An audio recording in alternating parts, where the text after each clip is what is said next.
If you're in Seattle, and you need to buy or sell a home, we'll be right there for you. Because we're the realtors that you can trust. So go to ronanddonsitdown.com.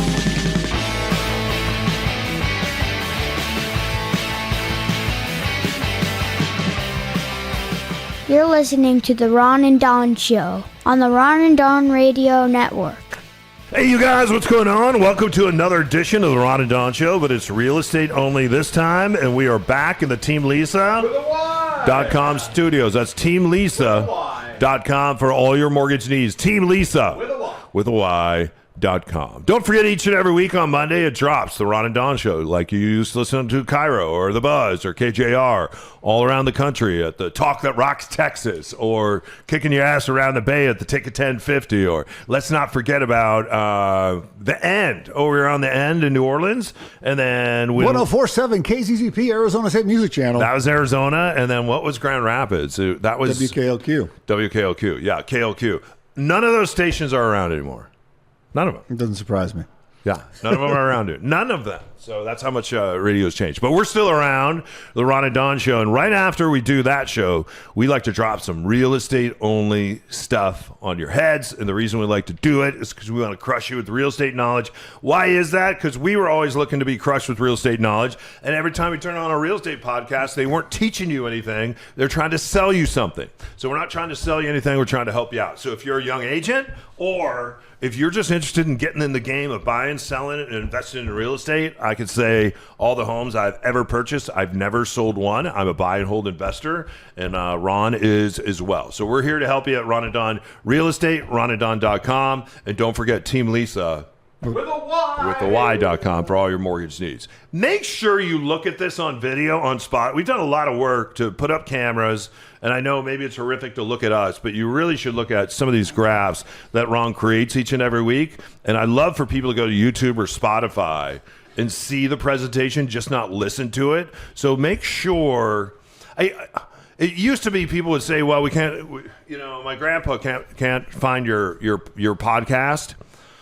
I was just down talking to a security guard, and he's an older gentleman, and he's able to find the podcast. Older people now are listening to podcasts. They can find YouTube and Spotify. And every time I walk through the airport and I see an 80-year-old, they're on their phones too, just like the rest of us. So what do we got today? This week is Escalation Ethics class, and I had a situation we did at the Run On Real Estate Business with a buyer recently where we sidestepped about a $50,000 ethics thing that could have gone against us. But one of the things, and I was talking to someone on the phone this week where it's like, what's the value of Ron and Don? Well, for this particular client, it was over $50,000 because of the situation we're about to describe. So let's say you're wanting to buy a house, or you're wanting to sell a house, and you think there's a good chance that this house could escalate, that the price is going to go up with multiple offers. See, and if you were watching this online, you would see that Ron is actually... You know how many attempts it took me to draw this escalator? He drew an escalator. It took 3 attempts to get that escalator. It's beautiful. These are apples, by the way. Apples to apples. Yeah. Red apple and a green apple, but we'll get to that later. He actually has Melania and her husband on the escalator. And this is a house. And there's a house. There's a house in the corner. Yeah. Trying to up my graphics game. No fence. No apple tree. No birds flying around it. No sunshine. No stick flowers. Not a sunshine in the corner. The dog.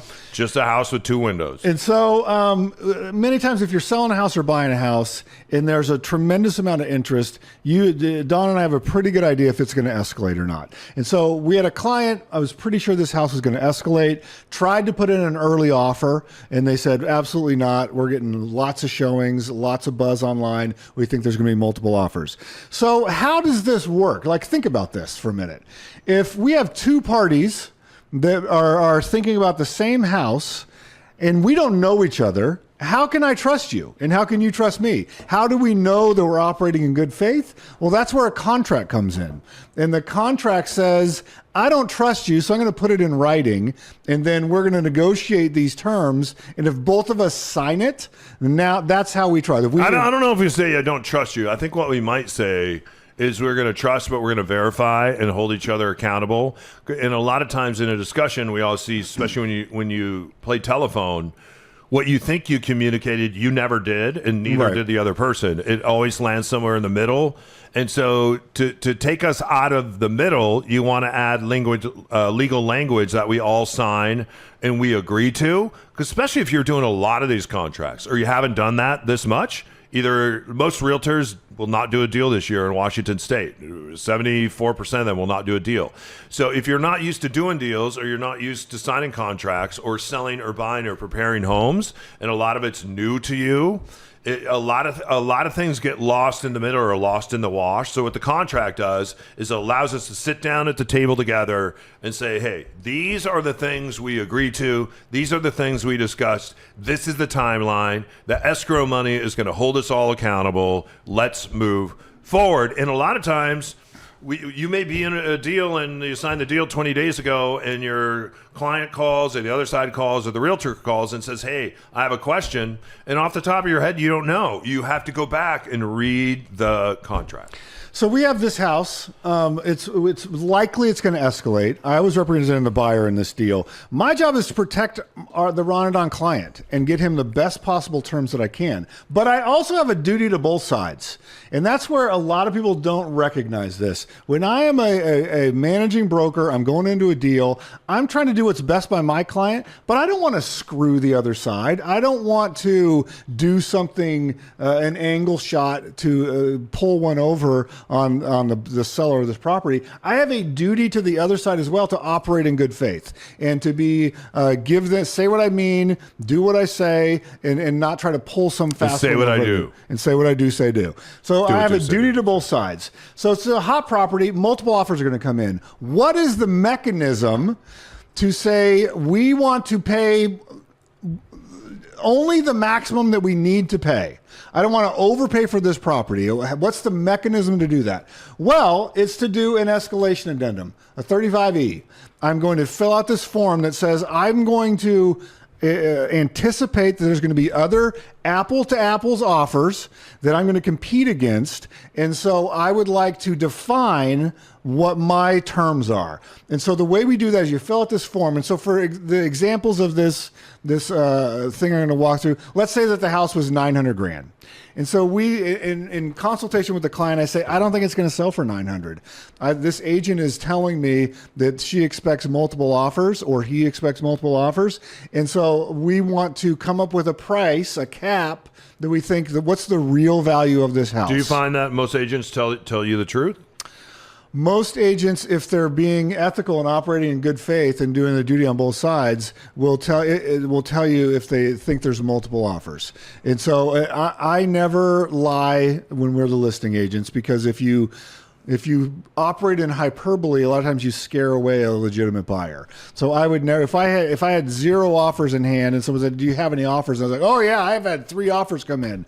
Well, that could scare away someone that was going to buy. So I don't have the wherewithal to compete. I think a lot of real estate agents lie. A lot of real estate agents I think lie. a lot of them lie about it. I think and you can tell because you get them on a Zoom call, their pants are on fire. So let's say that that's funny. Let's say that we think that's going to escalate. And so I say, I think it's going to escalate. So what's your absolute cap on this $900,000 house? He says, well, I'm going to keep these numbers really round so that's easy to follow. He says, I could go up to $1 million. I don't want to pay $1 million, but I really like this house. Wait, you're having this discussion with your buyer? With the buyer. Okay. I'm the buyer's agent. Buyer's agent. You're having this discussion with the buyer. I can go up to $1 million. Okay. He says, we've toured a dozen houses. This one's really special. I want this house. Okay, so you can go up to $1 million. And so we write an offer that says your list price was $900. So we're going to start off at $900. On the outside chance that no one else writes an offer, our offer starts at $900. And then we are going to use the escalation addendum to define how much am I going to jump if an apples to apples offer is competing with me. So let's stop and think about this for a minute. Apples to apples means that I have at least 2 offers on this house. Both of them are non-contingent, meaning that I don't have to sell my house to buy this house. I'm not relying on some non-contingent thing to happen or contingent thing to happen. Like I don't have to sell stock in a company in order to buy the house. I am able to purchase this house. I'm not relying on the sale of my house. So it's apples to apples. One of them can have a loan and one of them could be cash. That's still apples to apples, but there's not a contingency that would prohibit them from being apples to apples. And so I have an offer that comes in that went up to $950. All right. So what I'm going to say is we're going to go to... You're saying The seller could have multiple offers. One of them is at $900. One of them may have just come in hot and said, I want to buy it for $950. So I'm not using an escalation addendum. I'm just going to go to $950. So if our offer goes to $1 million and we say we're going to jump over any apples to apples offer by $10,000. Again, I'm keeping all these numbers round so it's easy to follow. But it's going to stop at $1 million. I will not go over $1 million, but I will jump over any competing offer by $10,000. And so immediately when that offer for $950 comes in, our offer immediately jumps to $960. And so if there was a third offer that also had an escalation addendum in it, and they were also jumping by 10 grand, they would jump to 1070.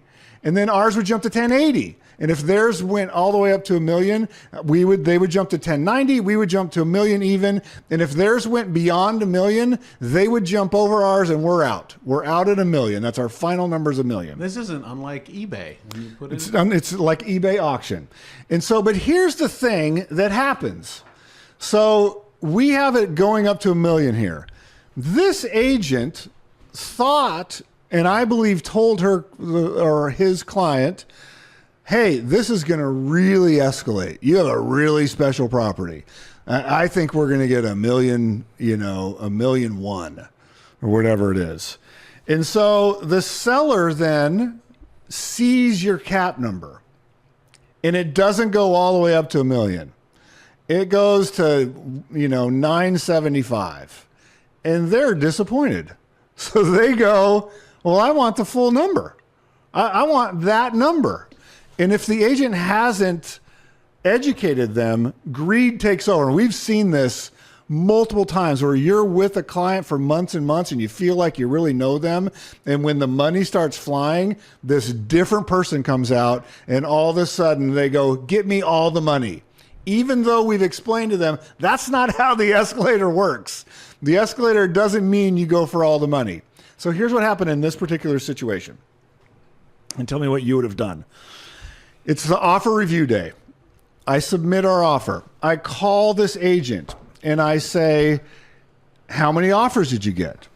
And the agent says, I got 7 offers. And I'm like, okay, like that's kind of what I expected, around 7 to 10 offers. This is a very unique house. And I said, are we in the running? Or are we going to make it to the final table?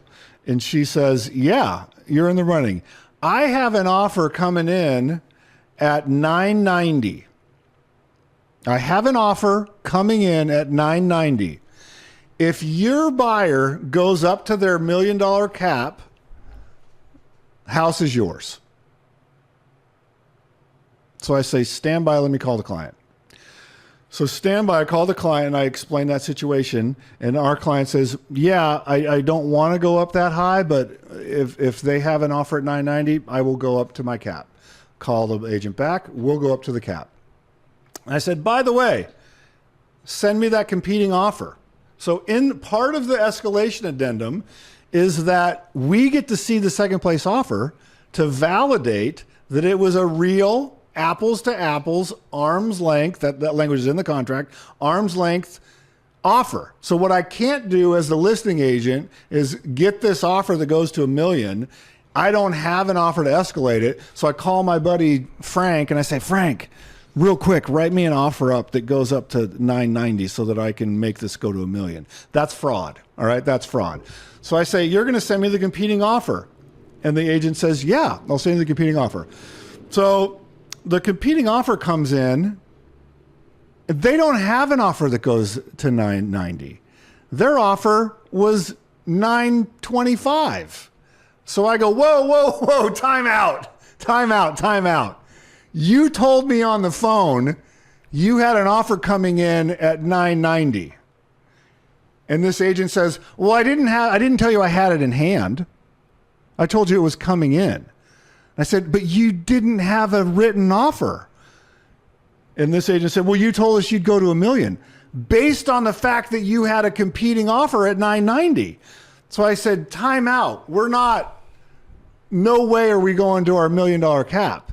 I said, what you have now is an offer at $935. So we dropped all the way back to the competing offer at $925. We'll beat that by 10 grand.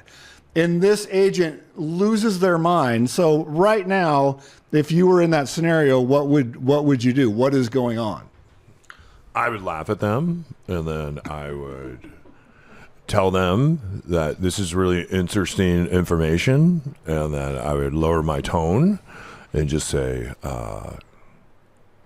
what is really going on here? Correct. What is really going on? Really going on here? Tell me what is really going on. Exactly. And then I'd want to know from that, because I'm going to sit at the table with the agent, not away from them, and I'm going to say, are you getting pressure? Is this pressure from your client? And then I would tell them, I understand the pressure because I have felt this pressure before as well. Tell me what's really going on, because I looked online. You've done a lot of deals. You're a managing broker. You're a star in your office. People love you. And maybe I'm missing something here, but this is not how the real estate agents that I know that are real kick-ass real estate agents like you are. This is not how they operate. So what is it that I'm not seeing? Help me out to understand, because I have to go back and sit at the same table with my client and explain this to them. And right now there's a missing piece of information and I can't. So help me understand that is what I would have done. Right. So what I believed happened is they were bluffing. They tried to get me to just sign off on page 1, which then invalidates having to send the competing offer. So there's a way where I could say, hey, Don, you can have it for $1 million. Let's just do this because this form is pretty confusing. Let's just cross out your price on page 1, put in $1 million. We'll sign that. You get the house. And that then we're crossing out the escalation addendum and the protection in there where I get to see the competing offer. And so that's in the real world the way a lot of agents prefer to do it, because if you make a mistake in this form, you could go back to and lose a lot of money. So long story longer is we were able to negotiate the price for at least $50,000 to $60,000 less than what we would have gone to with our cap if the competing offer was there. And so our client was very grateful that they saved that money. And in a lot of ways, for me, and part of the business that I have spent a lot of time perfecting, is it's one of those things that you don't calculate when you're talking about, when we do our conversation about real estate commissions. Protecting your client in this instance had a real world savings of over $50,000.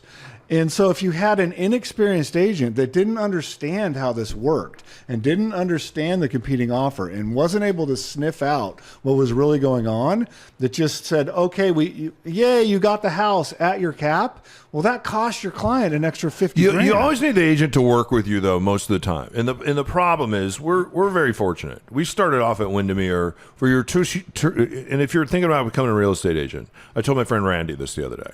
I said, if you're going to become a real estate agent, go to a really great, big firm like a Windermere. You're going to pay a lot of your money, so you're not going to make a lot of money. You're going to give it mostly to the firm.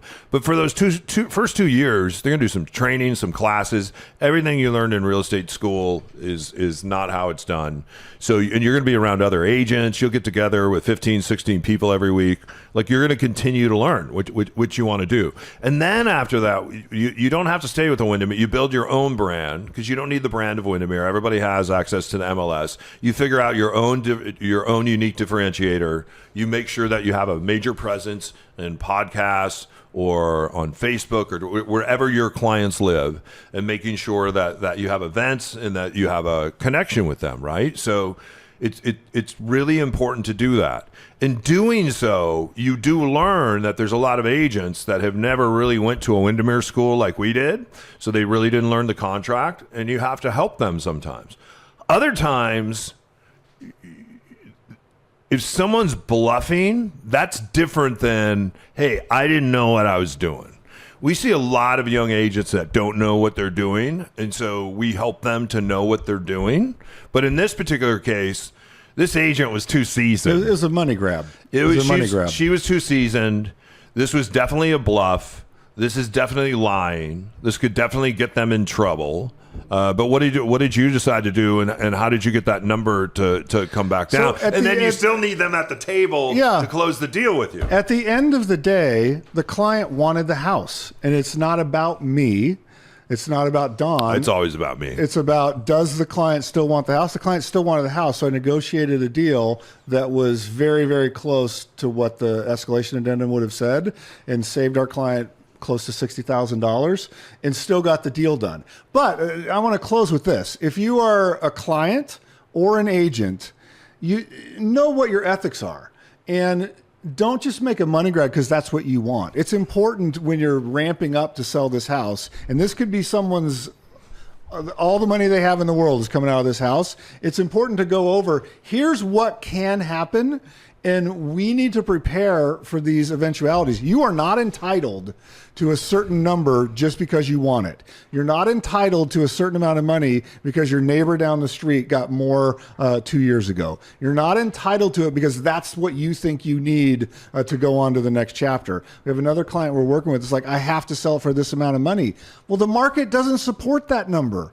And so I can't invent a buyer to give you the number you want just because you want it. That's not how the ethics work. You put your best foot forward, you do your work, you bring it to the market in good faith, and then it's going to sell for what it sells for.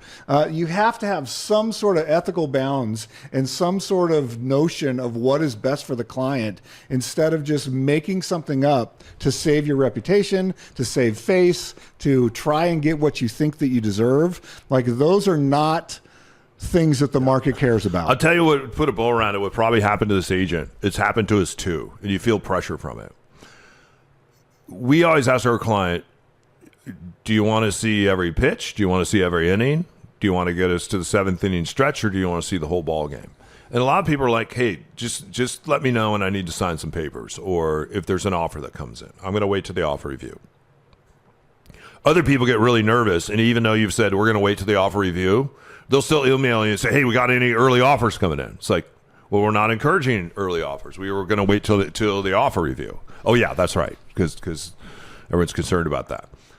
What's happening now a lot on the selling side is we're still seeing a lot of interest. We just sold a house that I think had 3 competing bids. If it was earlier in the spring, it probably would have had 7 or 8, right? It would have had 7 or 8. If it was right now, it might have 2 or 3, not the 3. So it depends on what season you're in. I bet what she did is promised a number to her client, and that's how she got the deal. She probably promised $1 million or $1 million plus, so she was picked. And realtors will do that sometimes. They'll promise a number to get the deal, and then if they ride the market down, they still get paid, right? So she probably and then when there started to be interest, she probably started telling her client every pitch, hey, we've had 12 people make appointments to go in the house. We had over 70 people come through the open house. So what you're doing is you're building this story in the client's mind that on offer review day, I'm going to see 3 offers or 4 offers or 7 offers or whatever it is. It's going to be a home run. run. All of a sudden, it's offer review day. The number you promised, you feel pressured to deliver it because you did that when you first sat down with someone. And now you're really feeling the pressure from both sides. You're feeling the pressure from Ron of Ron and Don Real Estate, and you're feeling pressure on the other side from your client saying, hey, you promised this thing would sell for $1 million plus. And I think that's where people sometimes decide to step over their own ethics.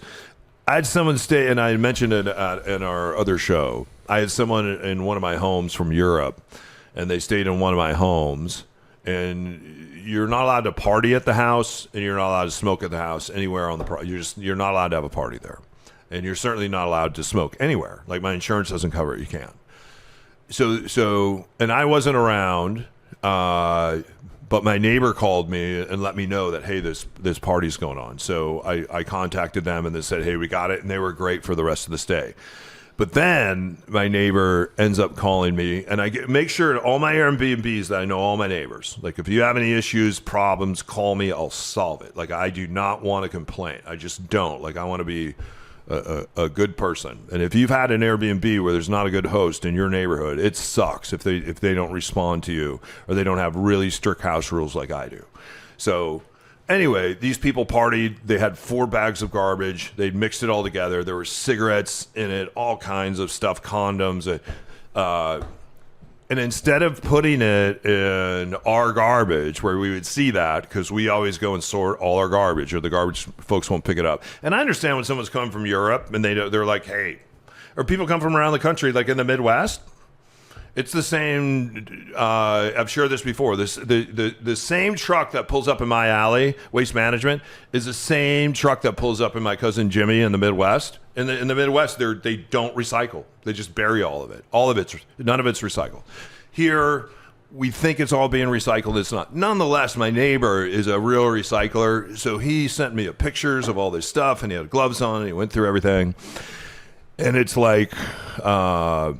And then my son saw that, and he goes, Dad, it's like you always say to me, character is what you do when no one else is looking, right? Same thing in real estate. Character is what you do when no one else is looking. Character is what you do in the dark. Character is what you do when you're cleaning a house, and do you clean behind the door, right? Those kind of things. I always think about that when I'm cleaning my house. I'm cleaning behind the door, making sure I'm cleaning behind the door of my own life, right? And we see this prop up when anybody is feeling financial pressure. Sometimes your personal ethos goes out the window, and I would just say to young agents out there, don't get yourself back in a corner. Don't overpromise. Be willing to lose a deal on the fact of telling the truth, because deals will come to you. You'll get more deals telling the truth than you will telling clients what they want to hear. 100% of the time that blows up in your face. And now they're writing a 2-star Google review about you online. And you've probably done more work for them than you've done anyone else. It is not worth it. When as Priscilla, my counselor, used to say, when your spidey senses go up and say, this isn't going to be a good match, we're not going to be a good team, this isn't going to get a good result, that's where you step aside. You find another realtor for them, and then you make sure that realtor pays you 35% of the deal. Hey, you guys, thanks for listening to this episode of the Ron and Don Show. We sure do appreciate it. And if you want to watch this, how can you watch it? Yeah, go to Spotify or YouTube, Ron and Don Radio. Just look it up. Yeah. RonandDonSitDown.com if you need us. We'd love to come and sit down with you today, find out where you're going on your real estate journey. We're meeting with people right now that are selling immediately. They're selling in the fall. They're selling a year from now, right? There's a home that I've been working on for probably 2 years now that is way up on Camino Island. That'll probably be sold sometime at the end of the year or next year. They're going to save a lot of money, and they're saving a lot of money because the market has shifted up on Camino Island. They're doing a lot of the work themselves, or I'm sending subs up there to put on a new roof like we did, for instance, last month. So if you need us, just reach out. We have all the contractors. We have great pricing. We can help you. And what you don't want to do when it comes to real estate, pay a real estate like a real one, though. Pay like a real, not the cheapest one, or not somebody that well, they're going to charge 1%. Find somebody that can really get the results that you want. Go through, really read their reviews. Ask to call maybe some of their latest clients. Hey, can I call 3 of the clients that you've had that were selling homes in 2026? In fact, I went out, I saw these 3 homes that you sold. I'm wondering if I could talk to those clients. Talk to those clients. See what the journey has been like. And my favorite thing about the journey is the joy and the fun of it, and also the emotion of it, and the coolness of how real estate a lot of times is someone's bank account. And when they sell that and let things go, or especially with families that have lived in a house for 20 years, when you see them let that house go, you see how hard the process is, especially for moms and dads that have raised their kids now they're empty nesters and it's time to fly.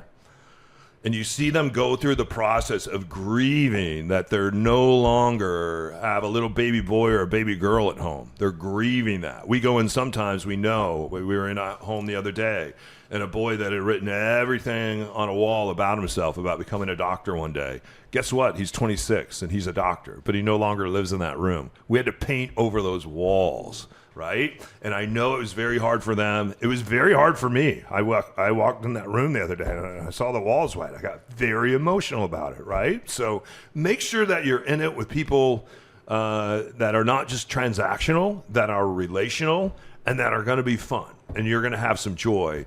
And it's going to help you learn to fly. And it is freaking cool, you guys. My friend Kendo, who was a cheerleader when I went to high school a number of years ago, I saw that she was moving to the Pacific Northwest, so I reached out to her. And we helped her buy a home down in Gig Harbor, and we also helped her buy her boss a home down in Gig Harbor. And she just got transferred to Arizona. And instead of selling that house, they've kept that house down in Gig Harbor as an investment. And it was so cool to see them over the summer, because they're kids now, they're empty nesters, to see them come back to the Pacific Northwest, stay in their home in Gig Harbor, and go, wow, this is the place that really feels like home to us.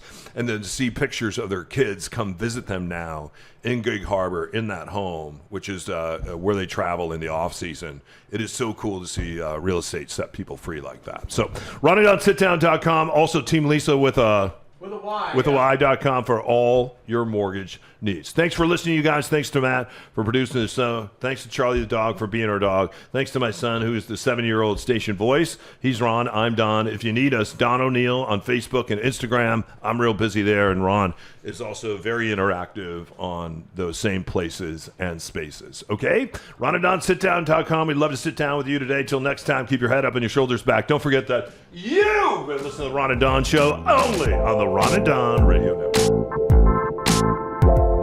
Well, that's it. Show's over. We'll see you next time on the Ron and Don Radio Network.